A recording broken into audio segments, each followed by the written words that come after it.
Hello and welcome back to Midwest Charge. You joined me the night before we are headed back to Ohio from Florida. We've actually just crossed over to 20,003 miles as of today. So once we drive back, we should be very close. If we don't quite hit 21,000, we'll be right on the cusp of 21,000 miles on the Model 3. I've actually reset the road trip card this time, which, as some of you may know, I am notoriously bad about doing, so we should have some pretty accurate trip stats on our return. Also, I can't get it to load now, but there seems to be something very strange going on. I'm not sure if it's a wiring harness somewhere, or if it's the computer, or what. But as you know, on the way down to Florida on this last road trip, I had a really strange issue appear where FSD worked perfectly fine, but my lane centering and my adaptive cruise did not. The following day, the car received a software update, it rebooted, I gave it some time to just sit and shut off, and all that good stuff.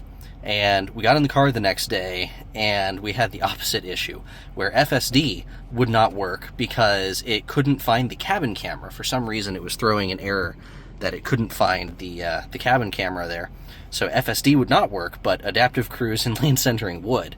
I then let it sit for a few more hours. I went into the regular menu, I did safety, scrolled down, hit power off, let it sit for about 3 hours, not charging, not plugged in or anything, and then it just worked. Everything works again. So I'm extremely confused about that.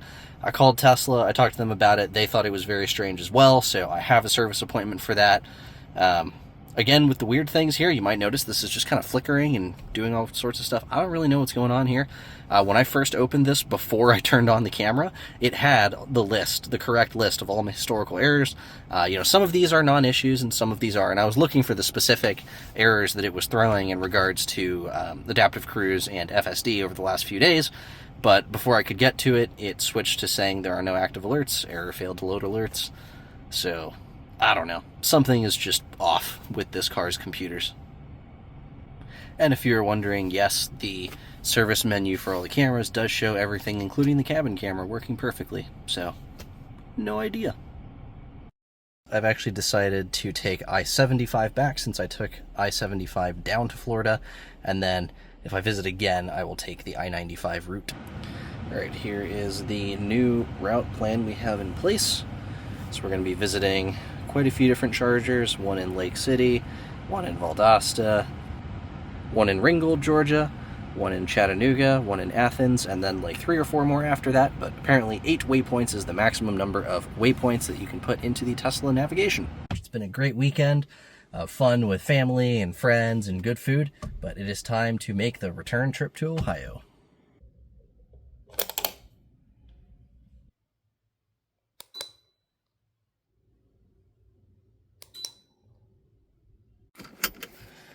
And we are off. Let's get going.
After a slightly annoying charging process, it looks like we are about to begin charging, and there we go, there's the green light.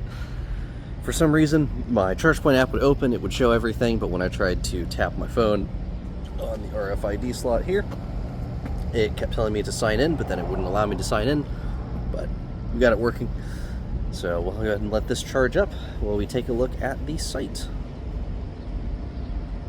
What we have here is an interesting little charging station. This is at the Travel Centers of America in Lake City, Florida.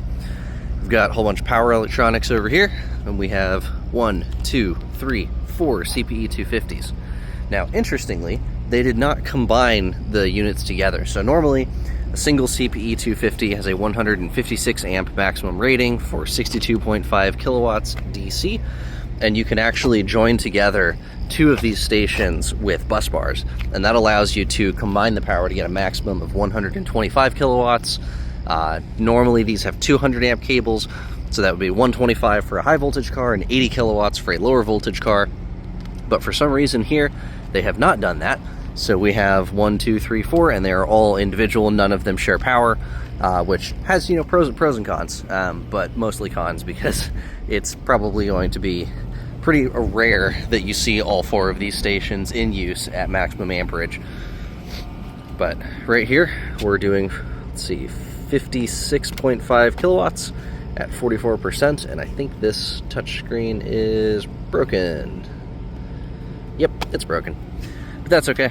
I'm gonna let it charge up for just a moment while we run into the TA here and use the restroom, and then we will be off to our next stop.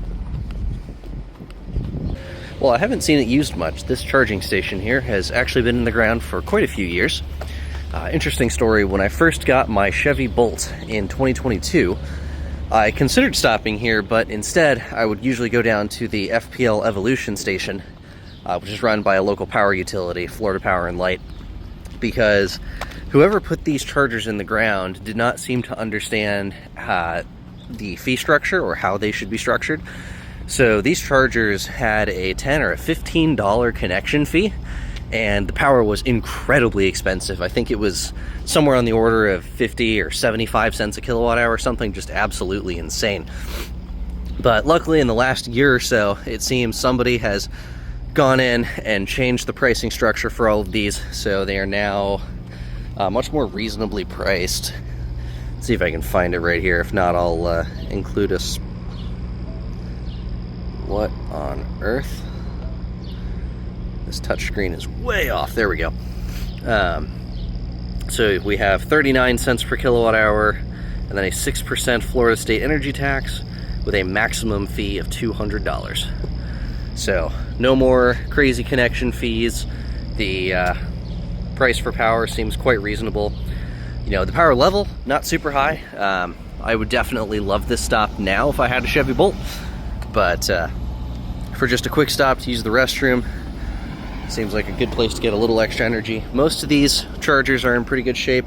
This one has kind of a weird thing going on with the handle. The handle has been broken off, as has the latch, which is a bit of a bummer, but it is what it is. It's all right. So we're gonna go ahead and get ourselves unplugged and back on the road.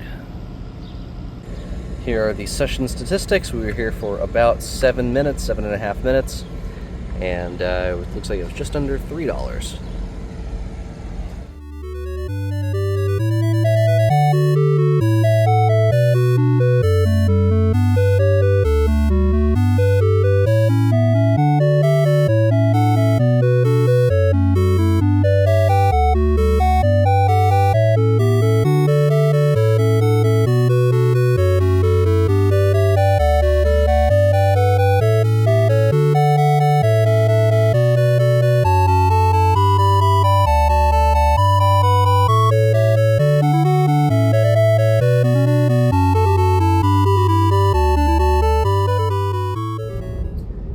Station is actually so new that it's not even in my Tesla navigation. I can find the address, but I can't actually find the location, so the car is not able to precondition to it. So I'm actually setting the navigation to the supercharger across the street. That way we can warm up the battery, and then once we get super close, I'll remove that and we'll go straight to the IONNA station.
are at 20%, so we should be able to just barely hit our 225 kilowatt peak speeds at this charger here.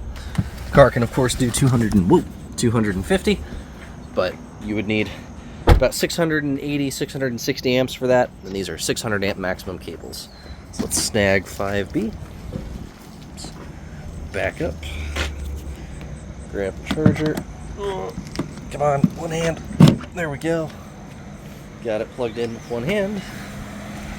Walk across the way here. Present payment. Alright, that was a little gross. I think somebody must have put some dirt or maybe dropped the handle or something. But we just paid. It's at 39 cents per kilowatt hour. You can hear the clicking of the IONNA station. Preparing charging session. So let's go ahead and see what kind of speeds we are going to get. Like I said, amazing location, nice trees here, wonderful canopy, fantastic lighting. There's a fire extinguisher if you need it. Alright, 19%. And it goes straight to 222 kilowatts.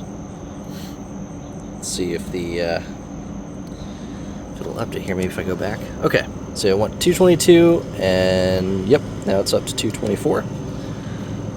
So we are getting maximum speeds.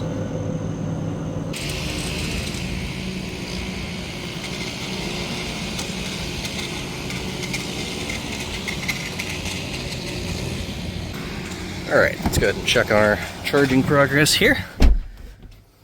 We're at 54%, getting 98 kilowatts into the battery. So let's see where we are going next.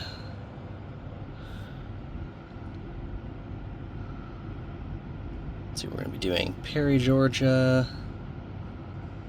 I managed to lose all of my waypoints by accidentally ending the navigation. So I'm just going to re-add everything back. Alright, we have the next few waypoints added. Just a couple of interesting charging stops on our way back north. Looks like we'll be arriving at our next stop at around 10% battery. So I think I'll let it tick up to about 60% here. Just throw out the trash, get a quick snack, and then move on out. Alright, looks like we are ready to go. I just threw everything out, had a quick snack. So let's go ahead and unplug and head on over to Perry, Georgia.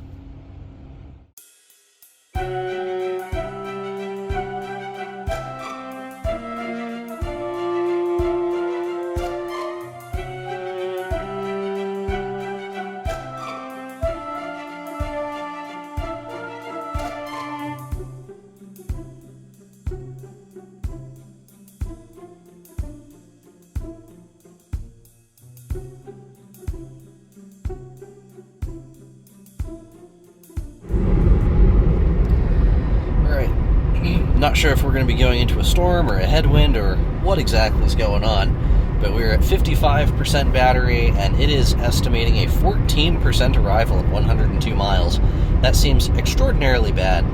If you remember, up until Lake City, we were averaging just about 4 miles per kilowatt hour, and since then, we are now averaging 274 watt hour per mile, which is around 3.5 miles per kilowatt hour.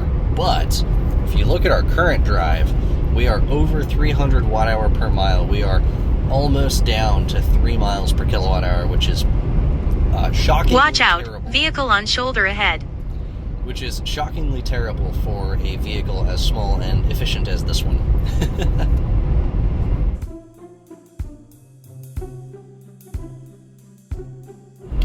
Alright, I have decided to make a early stop here in Tifton, Georgia, coming up in about 20 minutes because it is 7:30 in the morning and I am getting quite hungry.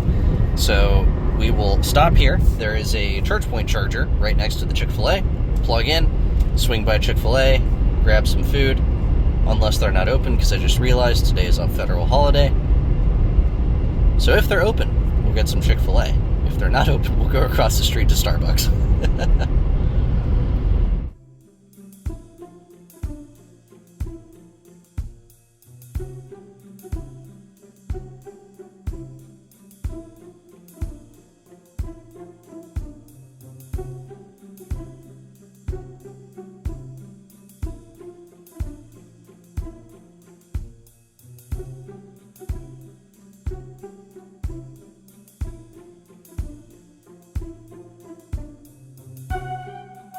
All right, 44% state of charge. Breakfast over there. Let's go ahead and get this working. Almost instantaneous there, just tapped my phone on the little RFID reader. It has begun the handshake. You can see here it says 125 kilowatt DC shared. That's how you know that this station and this station are sharing power. I just heard the chime from the charger, so let's see what kind of power we're getting. Hoping to get somewhere in the 72, 73 kilowatt range. Boom, 73 kilowatts. All right. Got a plug-in hybrid BMW there.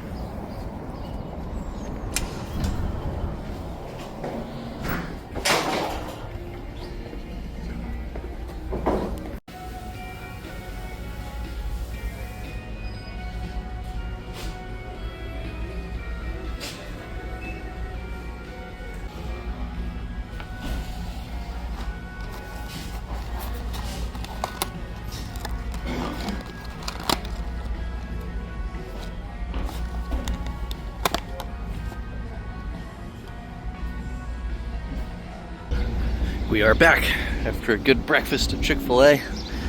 Had some miniature chicken sandwiches and hash browns. The Hi-C was a little on the sugary side, so didn't have a whole lot of that. But overall, good breakfast stop. So let's see where we're at charge-wise, get unplugged, and keep going. We didn't need to charge here, so we're not going to sit and wait for anything. We'll just see what's up and move on out. 62%, 76.4 kilowatts. Looks good. Let's go ahead and, not supposed to, oh man. It's a whole bunch of bugs. All right, unplugged. See what our session details are. There you go. Holy moly. It was like a whole swarm of bugs there around the charger. I'm not sure why. So, we're up to 62% now. And got 35% slated arrival to Perry, Georgia. Let's roll.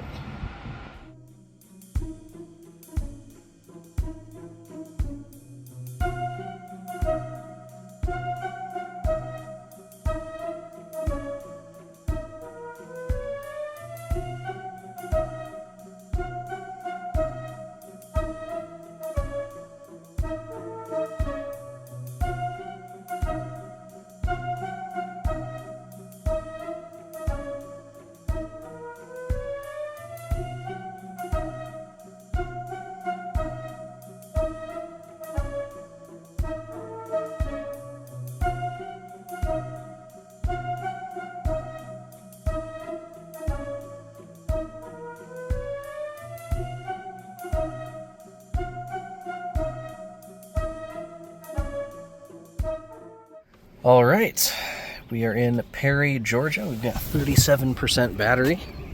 Let's go ahead and open the charge flap. This charging station has an AX cable. So let's snake it around this CCS here. We will plug it in, and then I will tap the station. Man, these are extremely reflective. But it says charging, 125 kilowatt DC shared. I should be communicating here shortly.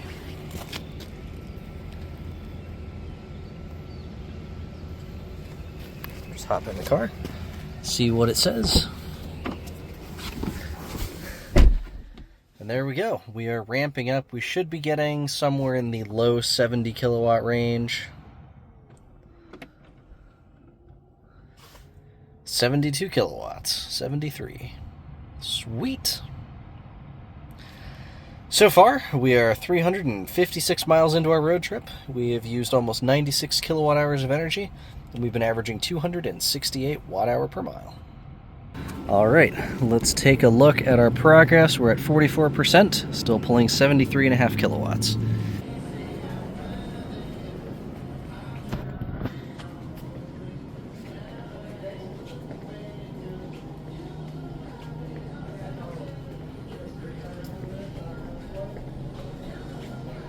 All right, I've gone in, used the restroom, checked for snacks. I decided not to get any snacks this time because I'm actually going to be stopping again at another Chick-Fil-A here in about an hour and a half to check out another interesting charging station, pretty similar to this one. But while this is an interstate side charging station, the next one that we're going to is actually in the parking lot of a restaurant, which is far more convenient.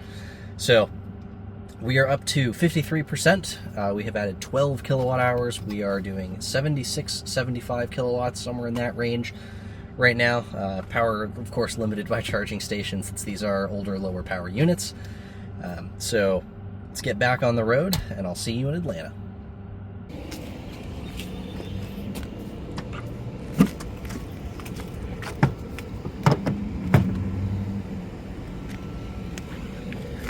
See, there is the receipt. 14.28 kilowatt hours, $7.34. Let's roll.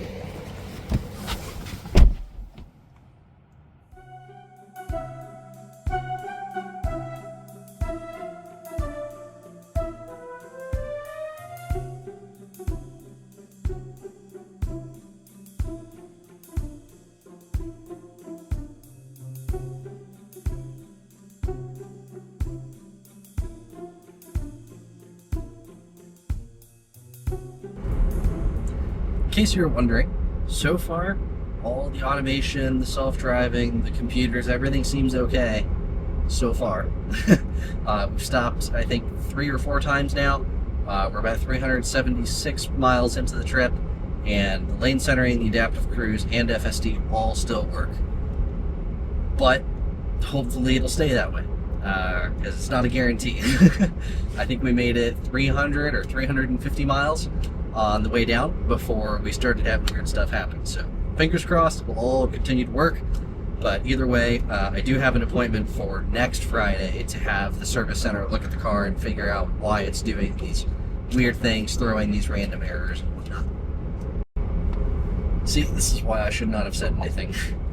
For some reason, now my music is just not really working. I use the built-in title integration in the Tesla infotainment system, and it seems, for some reason, the music is just no longer working. So we're going to try to reboot the infotainment system while we're driving, and hopefully that fixes it.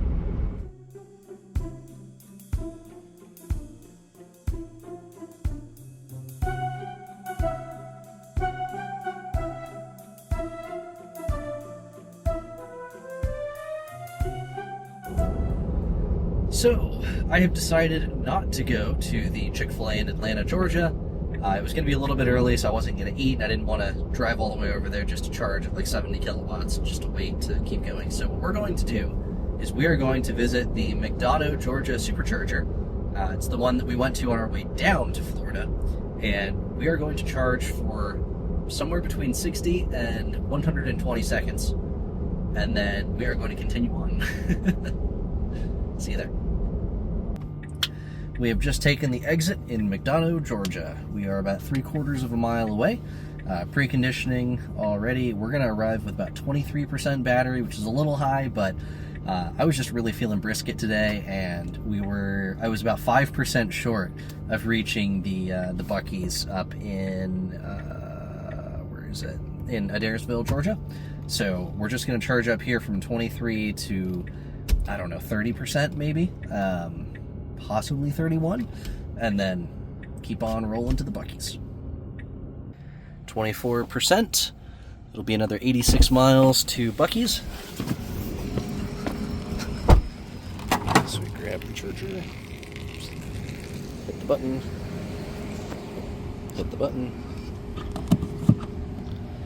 plugged in. It's a little difficult to twist. There's a refresh Model Y right there next to us. And 200 kilowatts. 233. 237 kilowatts. Looks like that's going to be about the peak that we get. We're already ramping down, but we don't need a whole lot of power to continue on, so maybe 31, 32%, and then we are out of here. So far, we have covered 438 miles. We've used up just shy of 118 kilowatt hours, and our average remains around that 268 watt-hour per mile figure. I have been using the heat and the air conditioning today because it was quite warm this morning and remains quite warm today. Move that. There we go. So I accidentally set it to the bottom. So now we are calculating. And okay, 1% arrival. So we will let it charge up a few more percent here. We're not doing terrible, 170 kilowatts. While I enjoy covering chargers like the ChargePoints that we saw earlier this morning, it really feels great to just have full power from a supercharger or an IONNA station to just get in, get out, and have a whole bunch of energy. All right, and with that, we're up to 35% at 155 kilowatts still going into the pack, so let's unplug and get moving.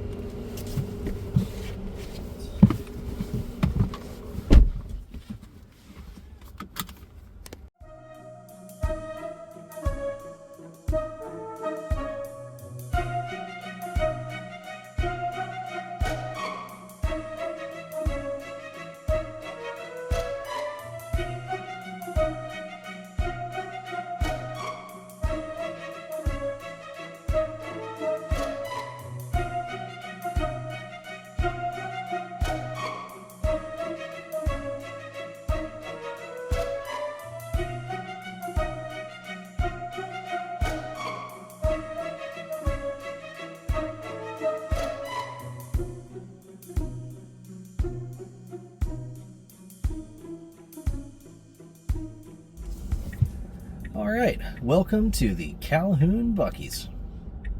We have 12 Tesla supercharger stalls here, and I thought there were Mercedes chargers at this location, but I'm not seeing them. So maybe I'm thinking of another Buc-ees? I don't know. I'm excited for the Buc-ees brisket, but boy is this a long line. We are 3/4 of the way up the off-ramp, and we are in bumper-to-bumper traffic, just still trying to get into Buc-ees. So this was definitely not the move if we were going for a speed record, but we're not going that fast today. It's just about having, good food and taking it easy. Looks like we found the source of the backup. There seems to be some kind of breakdown here, so they're closing all lanes of traffic to get these semis out of the way. All right, we have arrived. So let's get ourselves plugged in here.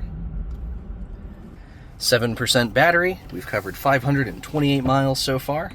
We've increased our efficiency to 261 watt-hour per mile.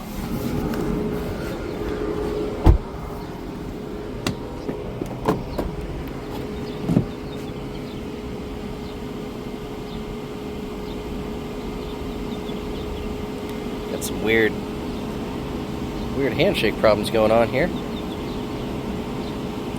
I was told that this was fixed in a firmware update back in December.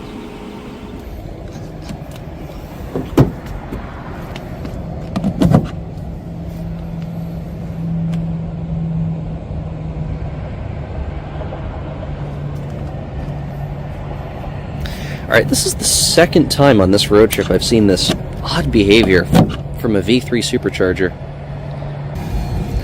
Let's try 3A. If that's not it,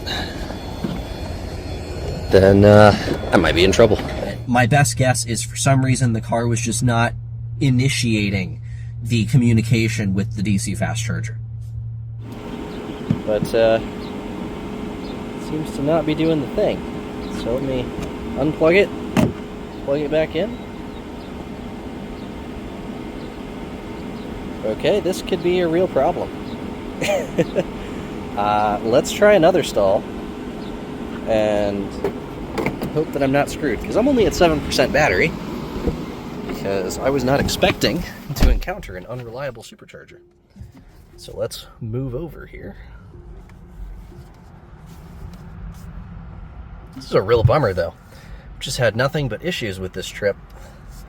We had adaptive cruise failing, lane centering failing, FSD failed while I was gone. Now we can't get the car to charge. What the heck? Alright. New plug.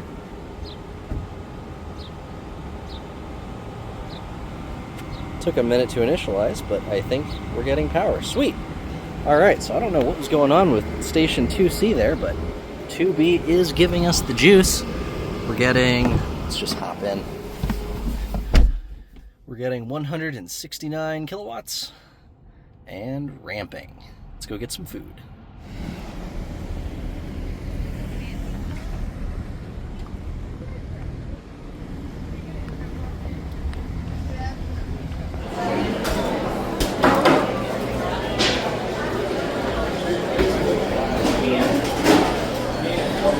Alright, Buc-ees acquired. Let's go back to the car and have lunch. Approaching the superchargers from the side because it was easier to cross back there and not interact with traffic.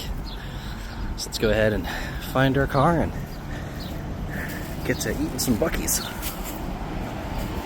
Oh yeah, we got some good banana pudding and a fantastic looking fried chicken sandwich. Alright, we are at 68% charge, just finished lunch, so we're going to go ahead and throw out the trash, unplug, and get on the road.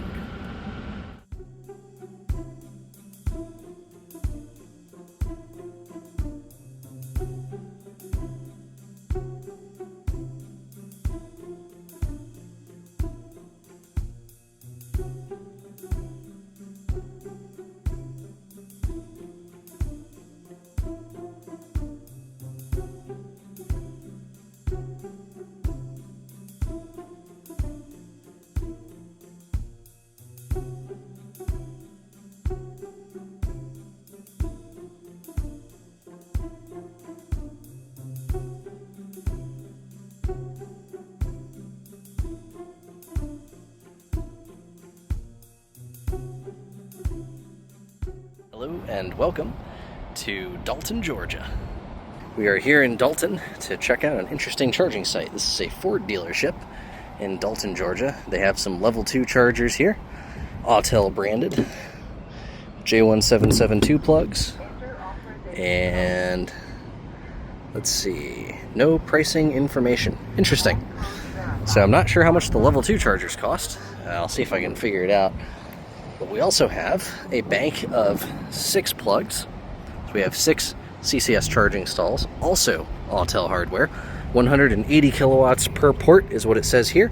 They're using 300 amp REMA cables, so probably more likely to get, I don't know, something like 120 kilowatts on a 400 volt vehicle, so something like a Mustang Mach-E or a Ford F-150 Lightning. They have emergency stops on the side. Let's see, I don't see any other information other than right here. It has some operating temperatures and max 300 amps, or nominal 300, max 400. Two more for a total of 6 CCS handles, and then there are actually a total of 5 J1772s, 2 there, 2 behind us, and 1 on the very end.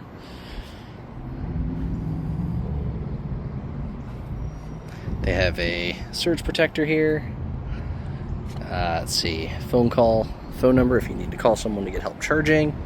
Presumably, because it's part of the Blue Oval Charge Network, any Ford product should be able to roll up here and it'll just plug and charge seamlessly. They have a 1000 kVA transformer feeding the site, so that's pretty beefy. And yeah, looks like an interesting stop. Let's get ourselves back on the road. Our next stop is an exciting one.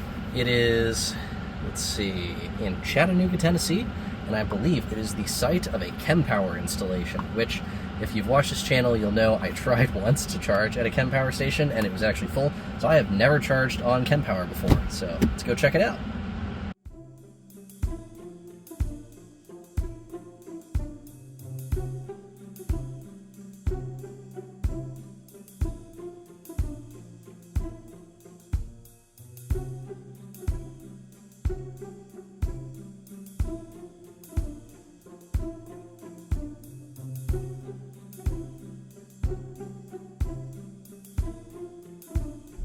Alright, we have arrived. What an interesting site layout. Cool. Alright, we are going to back in right behind this Acura. Bust out the CCS adapter once again. 54% battery. Let's get plugged in.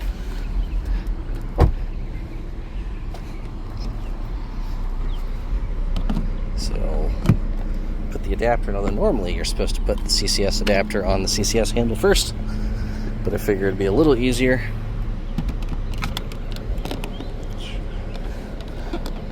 Oops. There we go. Yeah, for some reason it didn't recognize the handle, but let's see, authenticate with mobile app or pay with card. So we're going to go ahead and pay with card.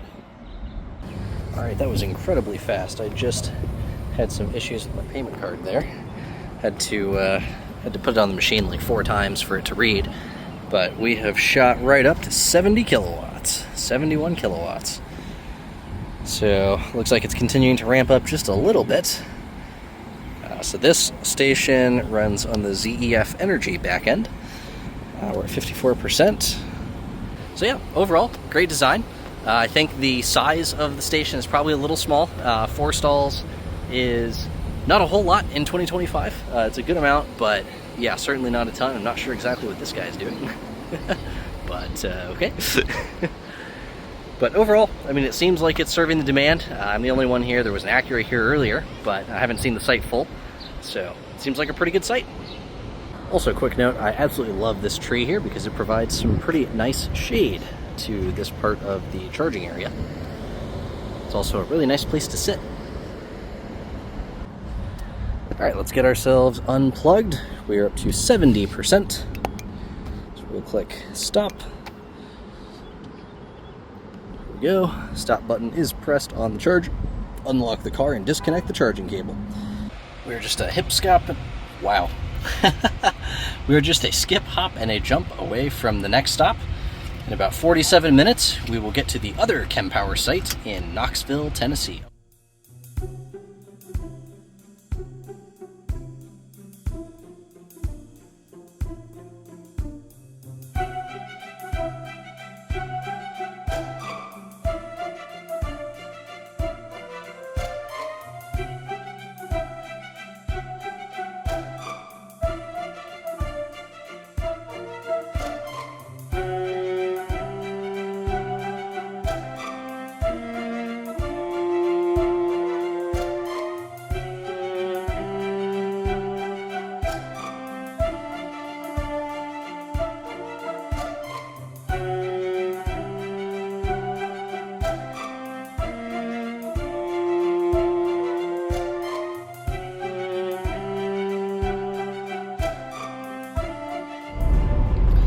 We're going for maximum charging speed here at the next station, where we're going to stop and check it out. It's the KemPower station in downtown Knoxville. So I'm going to trick the car into preconditioning by preconditioning for a nearby supercharger right there.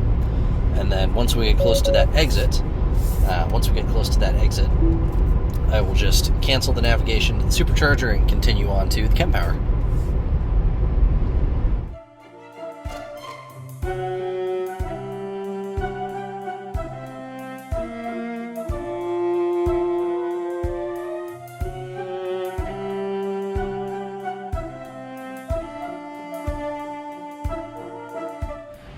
%, and we have arrived. So let's go ahead and get ourselves plugged in and do some quick filming here as well, and then we will be back on the road. Wow, that is a really fast handshake. These KemPower units probably have the fastest handshakes I've seen outside of Tesla. This station is 40 cents per kilowatt hour. That's more reasonable price if you ask me. Oh, don't stop.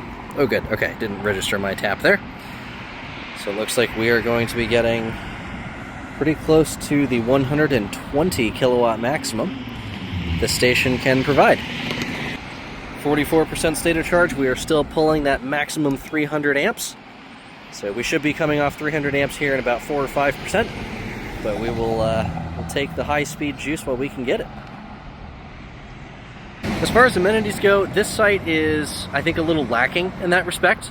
While I do love that there are twice as many places to charge here as the other site in Chattanooga, there is a giant concrete wall an apartment complex, and a parking garage, and a highway. That's what you're surrounded by. So this installation appears to be serving a need for people who are living in apartments, right? Someone who needs to charge their car, but it doesn't have to be at the highest speeds. They just need to have somewhere where they can plug in, hang out for a few minutes, get their car charged back up, and then be on their way. All right, looks like we are up to 57% battery. We've tapered down from about 115 to 115, from 115 to 95 kilowatts, and it looks like our next stop is 707 Chestnut Street in Berea, Kentucky, which I believe is the site of a Circle K charge location. What makes this particular Circle K location interesting is it seems to be larger than normal. A lot of the Circle Ks I've seen have 4 plugs, so usually 2 posts and 4 stalls for charging. But this location seems to have 4 posts and 8 stalls, so I'm wondering what makes this random Kentucky location special. Well, we've got a slated 13% arrival, so let's unplug and figure it out.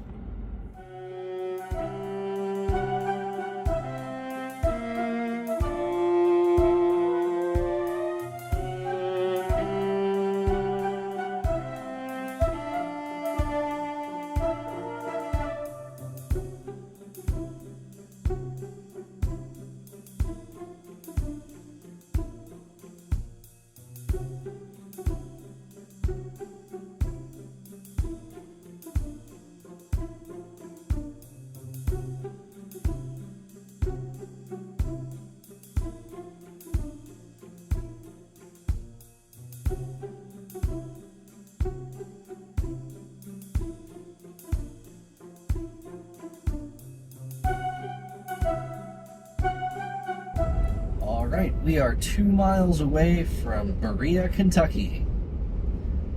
We will be stopping at Circle K. Right now we're at 14% state of charge, and not exactly sure how long we'll be there, probably 15 or 20 minutes. I believe these are 180 kilowatt stations, but last I checked, I think I could only get 120 or 140 on the Model 3. So we will probably charge up to like 45-50% most likely, but we shall see.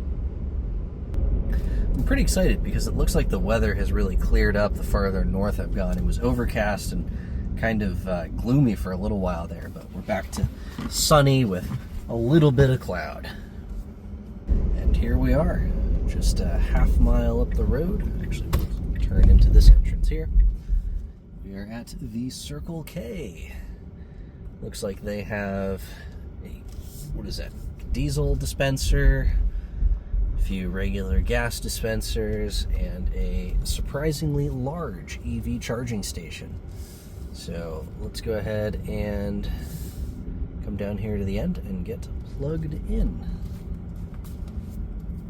There we go, 14% battery.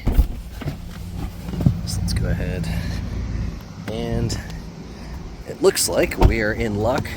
We have a native NACS cable here. So let's snag that Amphenol PCD. Let's see, what does it say on there? I can't get it to focus, but it's all worn off anyway. We'll have to check another cable. Alright, let's see if I can wrestle this in there one-handed. There we go. Not easily, but it's doable. It's mainly the signpost is blocking. So let me step around. Oh no, out of order. Okay. So let's look at another station. Let's see. Welcome. First, select your output. 380 amps is what it said its maximum rating is. So we might be able to get some pretty decent speeds out of this, maybe in the 140s, possibly hitting 150. All right, here we go. 49 cents per kilowatt hour, minimum 1 cent per session. 375 amps. I love that they specify the amperage here. That is awesome. All right, this is cool. I'm gonna click no receipt, but it actually will text you a receipt if you want it to. Pretty quick handshake time. We're starting at 14%. Looks like we've gone up to 131 kilowatts, which is probably that 375 amp maximum. and it'll just kind of slowly rise as pack voltage increases. Alright, we are back from the restroom in the Circle K. We're up to 54%, still drawing about 100 kilowatts. It says we have a 6% arrival to the IKEA in Westchester, Ohio. So, looks like it is time for us to unplug and move on.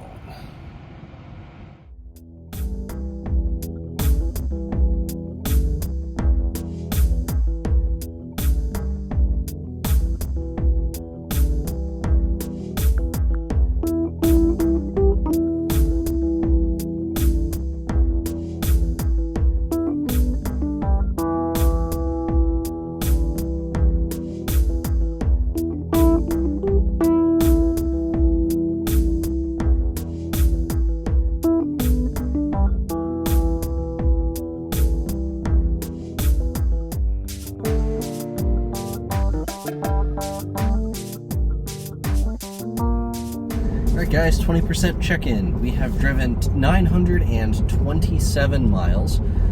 We've burned through 236 kilowatt hours of energy, and we are averaging 255 watt-hour per mile. We are currently 24 miles and about half an hour away from the Westchester IKEA location, where we will find an Electrify America and I believe a second unknown ChargePoint operator. Not sure. Let's go find out.